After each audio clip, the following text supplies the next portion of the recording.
Hey guys, Pete here with the River Kings. I've got a fun video for you today. I have a Sun Dolphin Aruba 8, the Liquid Logic Jefe, and the Dagger Katana 10-4.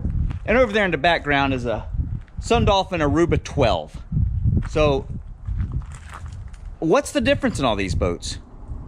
That's what we'll find out today.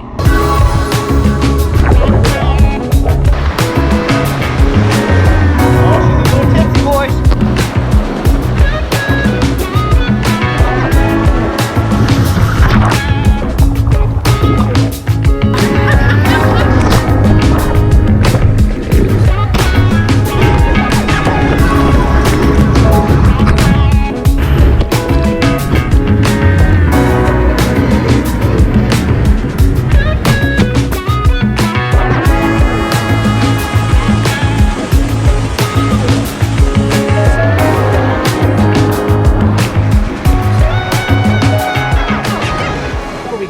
There is a major difference between a Sun Dolphin and a whitewater boat such as this Jefe. There's a little bit of difference between this crossover boat, which is the Dagger Katana, and the Jefe, but not as much difference.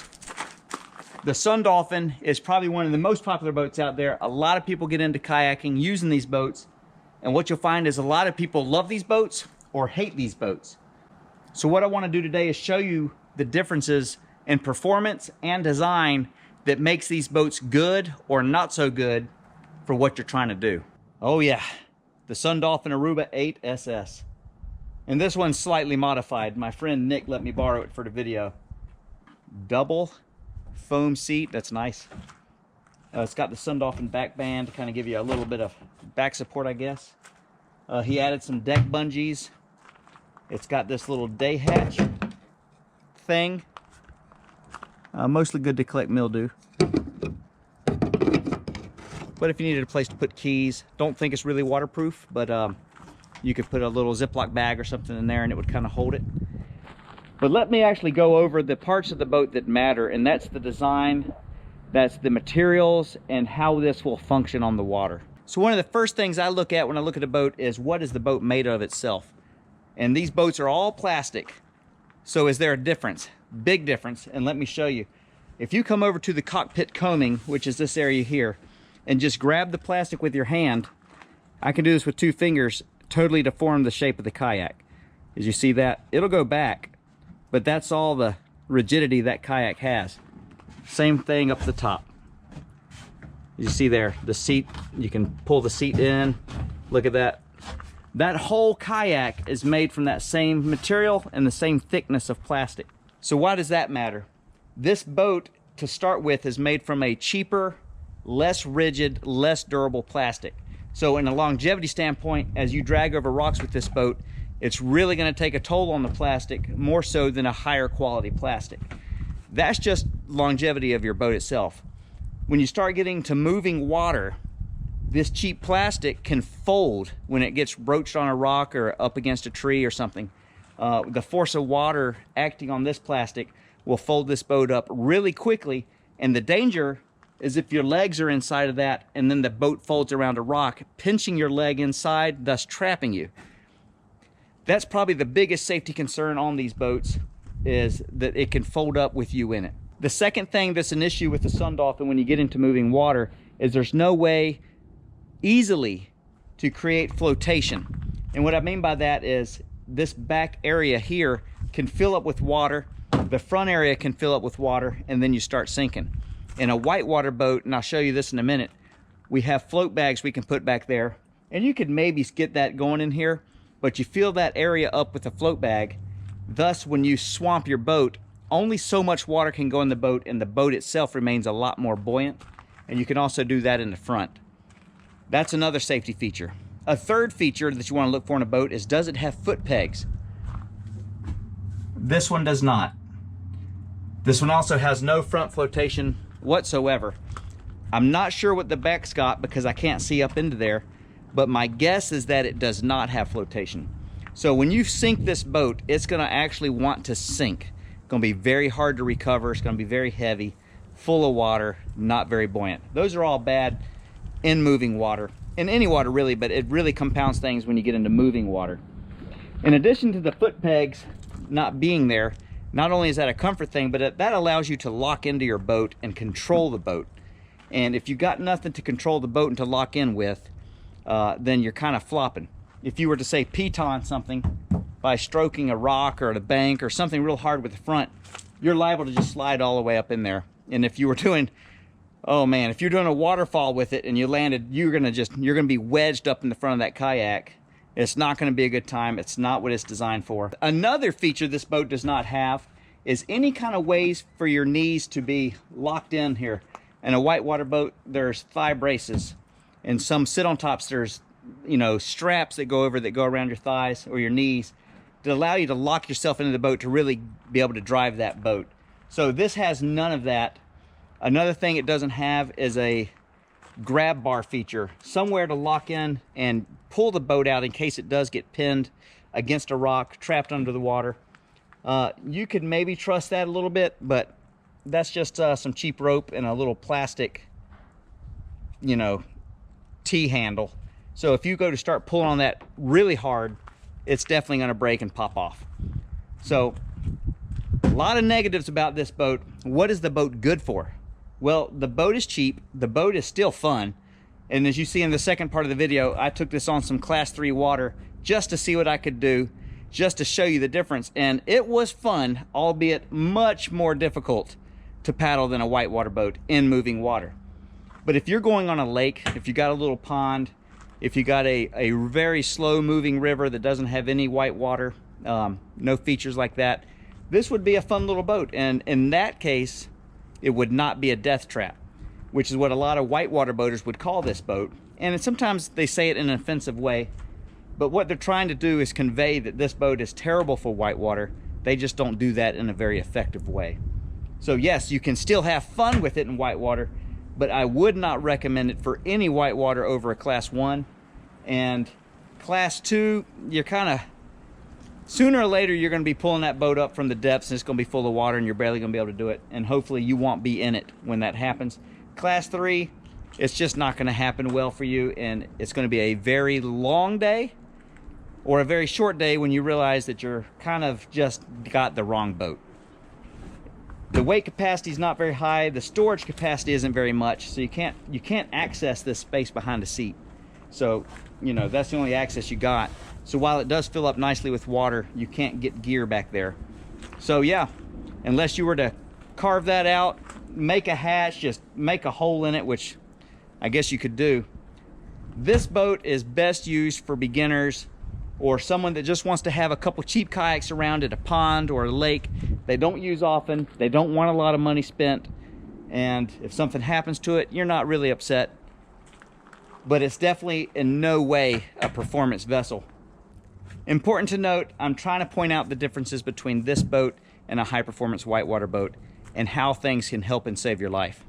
So on the water, this boat actually is pretty maneuverable considering it's only 8 feet long. Doesn't track that great. It kind of sits kind of tail heavy a little bit, so your nose is always out, which adds some maneuverability, but easy to swamp on the backside. It does take on a lot of water when you're in any kind of rapids, so you will be constantly trying to dump this boat if the water's big enough, like every 30 to 50 yards even. All right, so let me contrast the Sun Dolphin Aruba with my Liquid Logic Jefe. And this is a full-on, full-featured, do the big stuff whitewater creek boat. And a creek boat really just means you're going down really steep creeks. Its hull is made for dropping waterfalls and landing correctly and coming back out, all that kind of good stuff. Just like we did with the Sun Dolphin, we'll start with the material the boat's made out of. Also plastic, but a much, much more rigid plastic with a lot of structural design built in to give it rigidity where it needs it. Here's the cockpit coaming. I literally almost cannot deform that whatsoever, but it is very rigid plastic.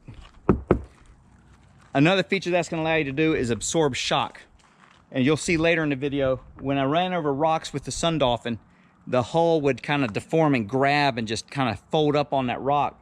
Even though it was little rocks and nothing crazy, it would stop the boat almost instantly.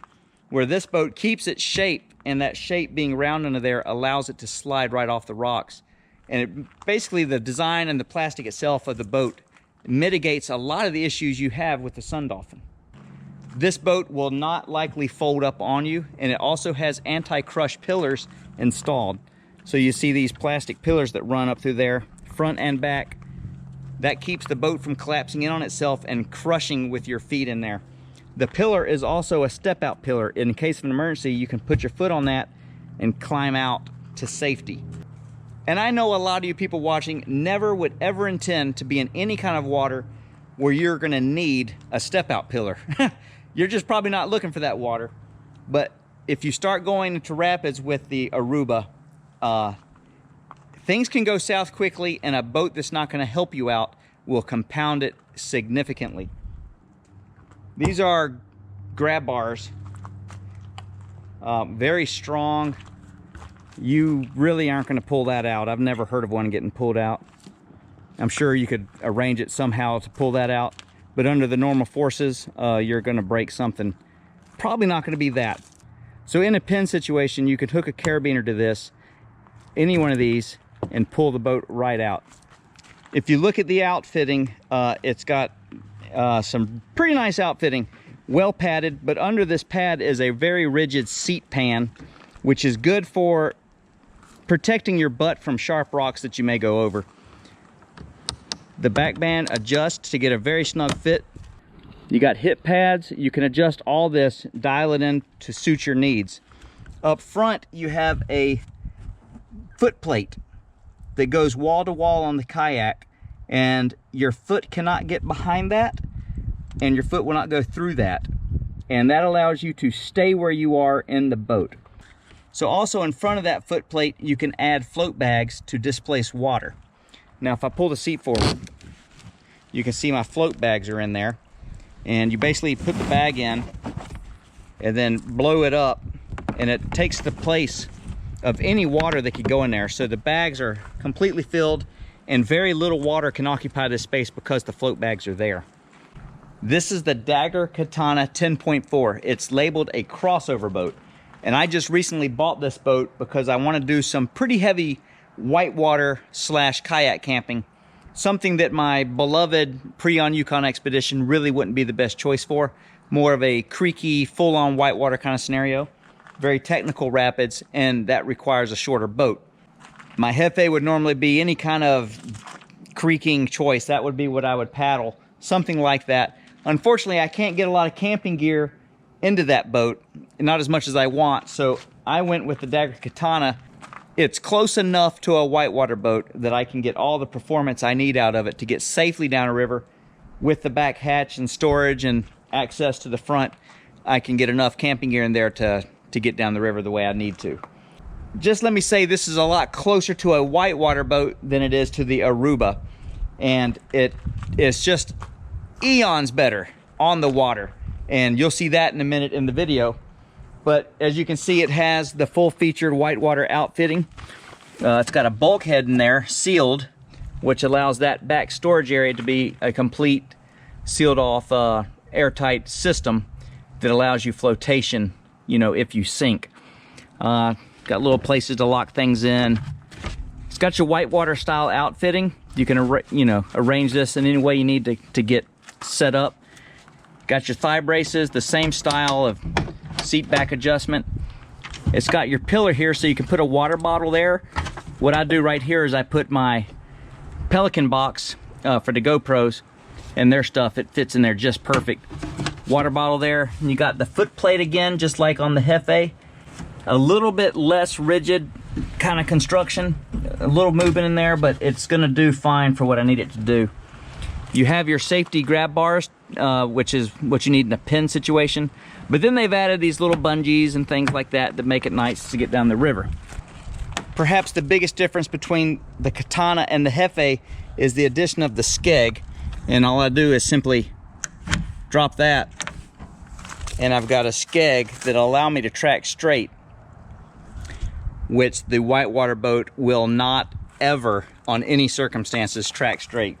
So if you're going on any kind of flats, you can drop that skeg, and this boat is faster than this boat.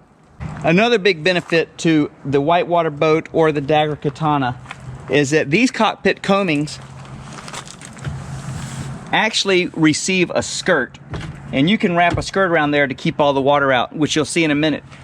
This Sun Dolphin looks like it will do that, but it really doesn't. It's kind of too shallow in areas. That's too shallow. That will not hold a skirt bungee well, and certainly it will not hold any kind of skirt on there. If you get water hitting this in any force, it'll just implode the boat.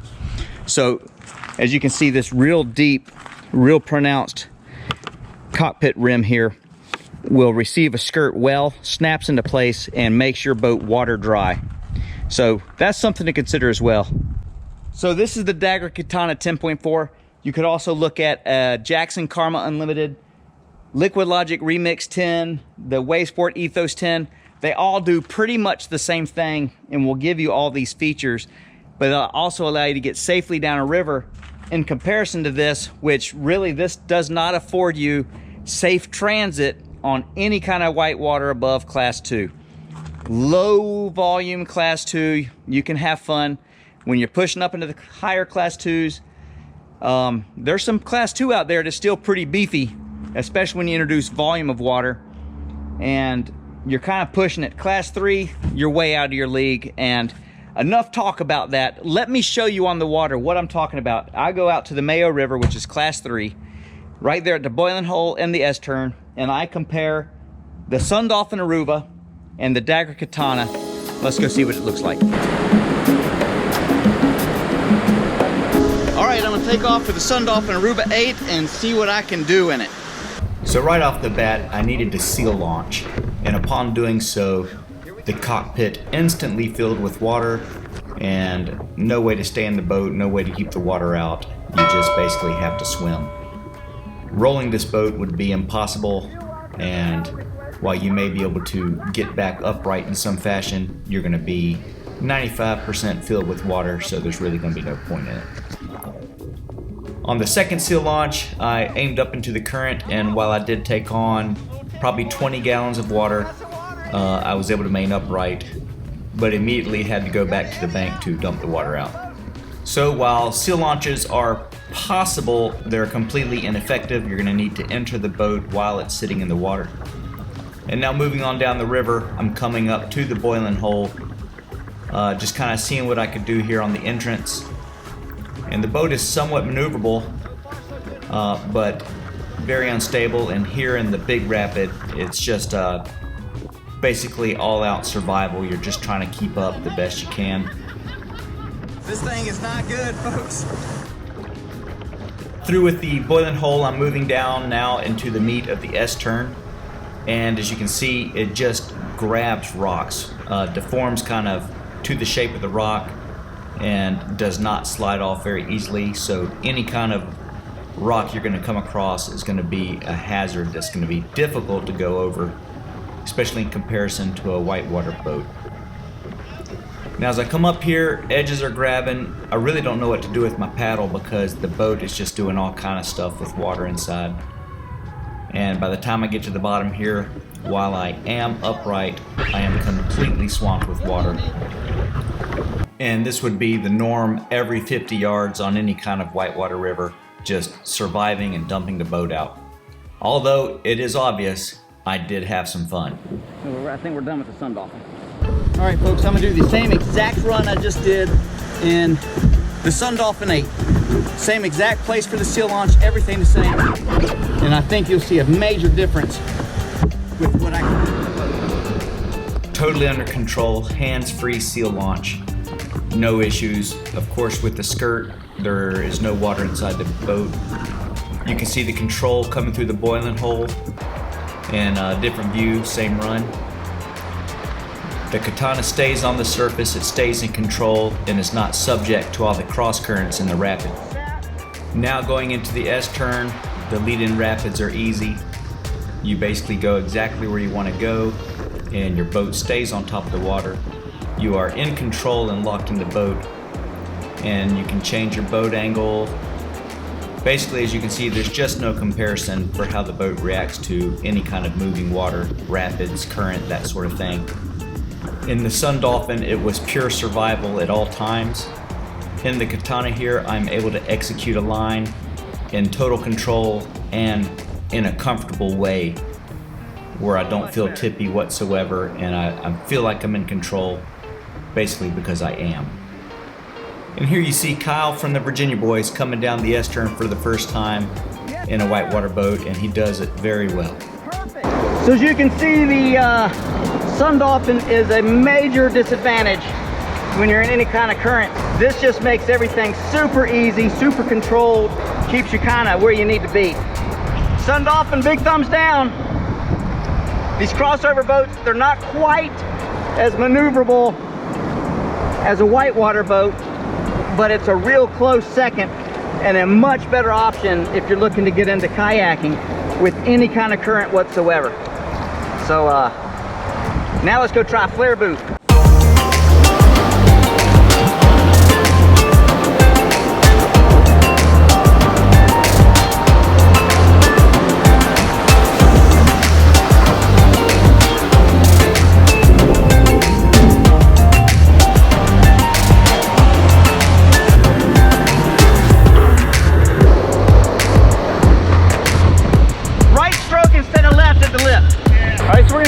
Launch here, kind of a long boat for it, but you just got to angle a little bit so you can get your stern clear.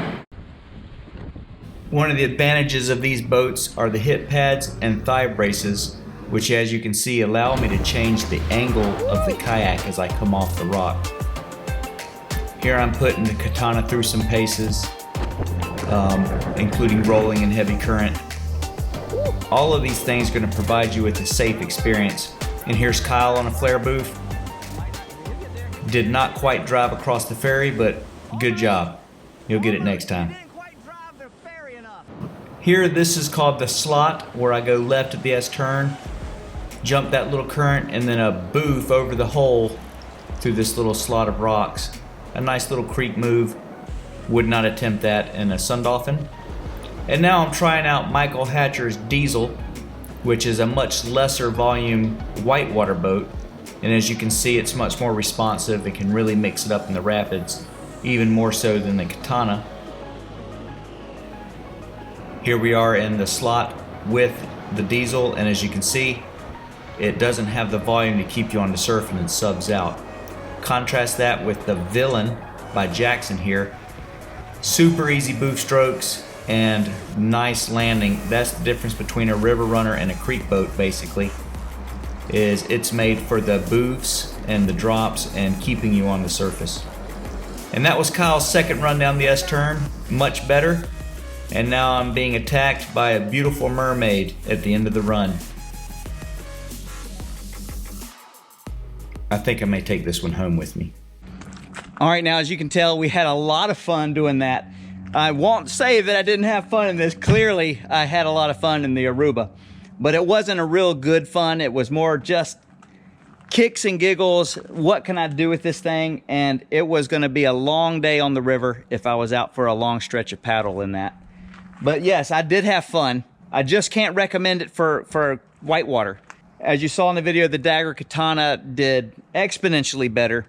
Way more controllable. This resurfaces well, doesn't take on water. You can skirt it. All that kind of good stuff is very important when you get into moving water.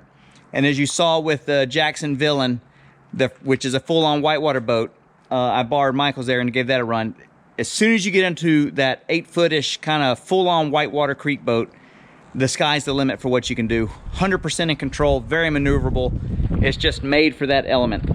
So something to consider if you're looking to go make a purchase and you're thinking about the Sun Dolphin for $200. And then you're looking at a Dagger Katana, which is going to be $1,000 or something, maybe more, brand new. Don't do that. Start looking on Craigslist. Start looking on Facebook Marketplace. You can find these boats at a reasonable price, often in the $400 to $500 range, certainly.